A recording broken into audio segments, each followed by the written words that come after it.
இப்போ தான் ஒர்க் முடிஞ்சிச்சு. பேச்சுலர் லைஃப்பில் டைமும் இல்லை, டேஸ்ட்டும் இல்லை.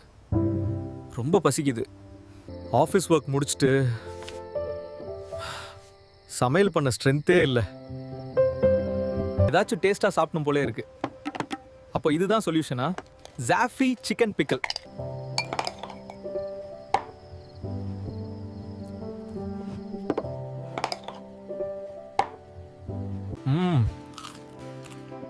ஜூசி சிக்கன், பர்ஃபெக்ட் மசாலா, ஒரு ஸ்பூன்ல full meals ready. Cooking zero, time save, taste 100%. Zafi Pickles, Indian South Indian style chicken pickle. Pure quality, pure taste. கீழே தெரியுற வாட்ஸ்அப் நம்பருக்கு மெசேஜ் செய்து இப்பவே ஆர்டர் பண்ணுங்க.